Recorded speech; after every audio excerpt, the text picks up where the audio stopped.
Olá, aqui é o Marcelo Coglione e esse é o conteúdo 115.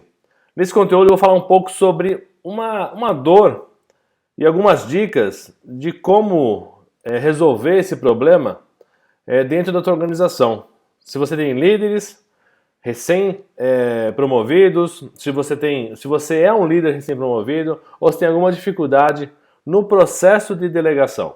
Então, se você já ouviu coisas parecidas, pô, meu líder quer que eu faça tudo da mesma forma que ele faz. Ou tudo que eu faço nunca está perfeito para o meu líder. Ele sempre troca algo, mesmo que irrelevante para o contexto. Outra frase, todos os processos precisam passar pelo meu líder. Ele centraliza tudo. Qualquer pequeno detalhe precisa ser revisado e validado por ele. E eu não consigo me desenvolver profissionalmente. O meu líder não me dá oportunidade e tudo que eu faço é mais braçal do que intelectual. Antes de aprofundar no conteúdo, não esqueça de divulgar, compartilhar, interagir, deixar seu like, se inscrever. Toda interação é bem-vinda e ajuda ao produtor de conteúdo a alavancar o seu conteúdo e atingir mais pessoas. Conto com a sua colaboração. Delegação não é nada mais, nada menos que atribuir a alguém responsabilidade de planejar, executar, decidir sobre uma tarefa. É dar autonomia, é fazer com que a pessoa se desenvolva. Esse processo é muito importante. E por que ele é importante? Ele é essencial para que ocorra o desenvolvimento das pessoas e da organização. Sem isso, fica uma engrenagem parada. Ninguém faz mais nada diferente e a empresa, a área, a pessoa, o profissional fica estagnado.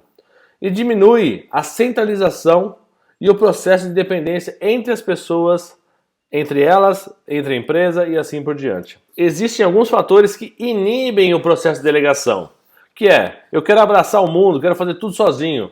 Não, eu sou importante, quero me fazer importante e eu quero fazer tudo sobre o meu olhar, sobre a minha supervisão, sobre o meu conhecimento, a minha responsabilidade. Segundo, não confiar nas pessoas para delegar. Eu acho que aquela pessoa não tem capacidade, ou não tem competência, ou não tem informação, ou é nova na organização, e eu acho que ela não vai ser efetiva nisso. A terceira é uma falta de visão e conhecimentos administrativos. A pessoa deixa de ter essa visão do todo, processual. Ela não tem o conhecimento, ela só está ali, naquele quadradinho, e ela não quer sair dali. Outro fator que inibe é o receio de perder o poder da obediência. Porque as pessoas, quando obedecem a alguém, é mais fácil você direcionar, você guiar, você controlar. Quando você tem esse receio de perder o poder, porque a pessoa ela vai ser independente através da delegação da atividade, para aquela atividade ela vai ser totalmente independente, esse é um receio que as pessoas têm e por isso que elas não delegam. Depois, você se sentir bem ocioso, dispensável.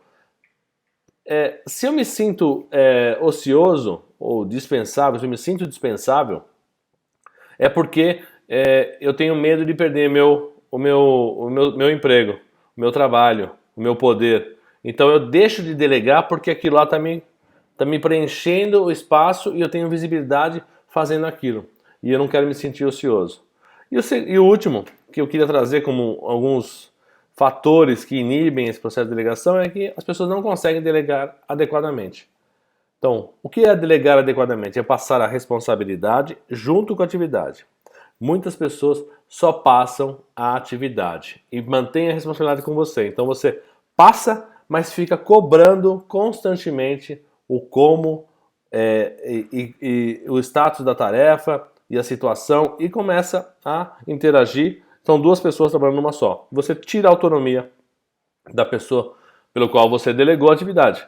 Então, esses são fatores que inibem esse processo de delegação. Olhe na sua organização e veja se isso acontece aí dentro. Se você não recebe processo de delegação ou se você não consegue transmitir atividades ou delegar atividades e responsabilidades para alguém. Por outro lado, tem fatores que ajudam e fomentam o processo de delegação. Então, quando eu tenho algo que realmente ajuda no processo de delegação, eu tenho mais tempo para planejar, desenvolver, inovar, criar e fazer melhorias no processo onde eu trabalho. Então, menor carga de trabalho, porque quando eu delego, eu tiro uma responsabilidade e vou buscar outra, vou preencher com outra. Aquela questão da ociosidade, ela é relativa, porque eu delego atividade para realmente aprender outras coisas. Eu vou movimentando o processo. O que eu já domino, eu passo para alguém que não domina. E vou tentar dominar um assunto novo que eu não conheço. Gera mais desenvolvimento e mais habilidades. Então, eu estou promovendo o desenvolvimento da organização, estou trazendo elementos onde as pessoas vão começar a entender e se desenvolver, gerando mais habilidades. O ambiente fica mais favorável ao engajamento, porque as pessoas estão engajadas, porque elas começam a trazer conteúdos que são importantes para elas se desenvolverem.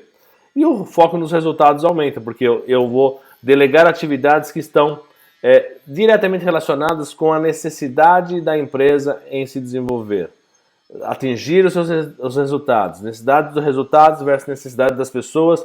O foco fica muito mais visível, porque eu tenho mais pessoas fazendo isso, interagindo com isso, com responsabilidades claras e bem definidas. Eu costumo usar alguns passos, alguns elementos para poder iniciar um processo de delegação. O primeiro é entender quais atividades eu tenho, o que eu tenho aqui, o que eu já domino, o que eu preciso me desenvolver, o que eu posso gerar desenvolvimento para outras pessoas que estão na minha organização através da delegação de atividades. O segundo é, na sua equipe, na sua estrutura, existe pessoa qualificada para executar isso? Então, eu detectei uma atividade. Aí eu vou buscar na organização pessoas que têm potencial ou habilidade ou estão qualificadas para fazer aquilo. Caso não exista, eu tenho que preparar um plano de capacitação para que a pessoa chegue no estágio necessário para começar a fazer aquela atividade que eu quero delegar. Então, eu preciso conhecer gente, eu preciso me conectar com pessoas. Se eu não me conectar com pessoas, eu não vou saber. E o terceiro passo é aumente a interação com esse novo responsável pela atividade para acompanhar a sua evolução. Então, 3 passos. Primeiro, eu detecto as atividades que são elegíveis de delegação. Segundo, eu vejo na estrutura quais pessoas estão qualificadas ou precisam de qualificação para chegar ao ponto de assumir uma atividade nova. E o terceiro, acompanhar as pessoas. Não é fazer por ela, é acompanhar para ver se o processo está sendo assimilado e dar autonomia para melhorá-lo. Porque isso é importante.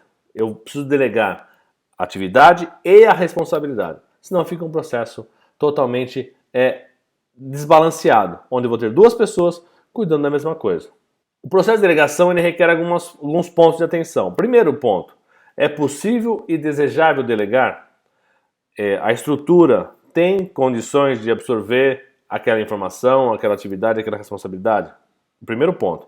Segundo, quando eu delego, eu faço um processo de delegação baseado numa estratégia espiral, onde eu delego as pessoas subindo na organização e sempre que eu preciso contratar, eu contrato lá embaixo. E isso ajuda até nos custos operacionais, manter os custos mais baixos da sua empresa, da sua organização, da sua equipe.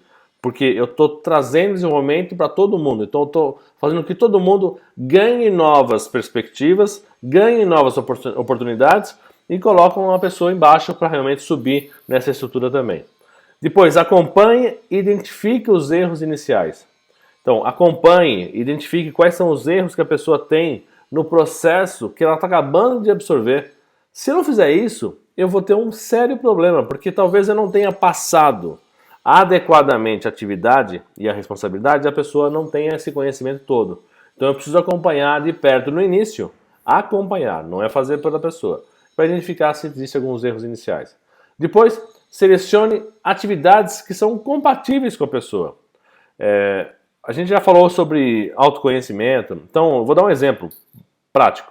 Se eu sou uma pessoa muito extrovertida, e aconteceu com isso profissionalmente falando, eu caí numa atividade, numa responsabilidade totalmente para pessoas, mais adequadas para pessoas introvertidas, que é a análise profunda das coisas, ficar centrado ali, analisando, avaliando, identificando processos, mas de forma muito mais isolada do que compartilhada com outras pessoas. Isso me frustrou bastante. Então, as atividades que são fáceis de serem delegadas são aquelas que são mais mais facilmente absorvida pelas pessoas porque elas conhecem aquele processo. E não sobrecarregue ou redistribua as atividades. Faça com que o processo de delegação seja um processo de troca. Eu delego uma coisa, pego uma nova. A pessoa de baixo pega uma nova, delega outra. Então, as atividades que são mais de maior conhecimento das pessoas são aquelas que mais podem ser delegadas, porque ela já domina aquele assunto, ela vai delegar e vai aprender coisas novas. Então, todo mundo cresce, todo mundo evolui. Bom, algumas dicas para você, só para enfatizar o que eu já falei. Alinhar a estratégia da empresa com os colaboradores, tanto a estratégia quanto a cultura da empresa, atuar nos fatores que inibem a delegação de atividades e tentar minimizar esses impactos, ou verificar se eles existem e como combatê-los. Da mesma forma, fomentar aqueles que realmente ajudam no processo de delegação de atividades e acompanhar as pessoas. Acompanhar as pessoas é fundamental. Eu preciso delegar, acompanhar e deixar com que a pessoa se torne cada vez mais independente. Esse é o objetivo. E se a gente pensar num processo de delegação, existe um grande vilão nesse processo, que pode ser você, que está impedindo o seu próprio crescimento profissional, porque não quer delegar, porque acha que a pessoa não é capaz, todas aquelas histórias, todas aquelas questões que a gente já viu lá no começo. Então reflita. O maior vilão pode ser, para o seu crescimento profissional, pode ser você mesmo. Ou, se você tem algumas pessoas que estão na sua organização e você está subordinado a que não delegue, um pensamento importante para avaliar por que essas atividades não podem ser delegadas. Crie interesse, desperte interesse nisso, vá atrás, tente construir. Bom, esse foi o conteúdo 115, espero que você tenha gostado. Esse conteúdo sobre delegação é um processo essencial para qualquer crescimento de organização e de profissionais. Pense nisso. Veja se você não está cometendo algum erro que impede o seu próprio crescimento ou o crescimento da sua organização. Grande abraço, obrigado. Não esqueça de compartilhar, interagir, deixar seu like, comentário, se inscrever. Toda interação é muito bem-vinda. E a gente se encontra no conteúdo 116. Grande abraço. Bons estudos.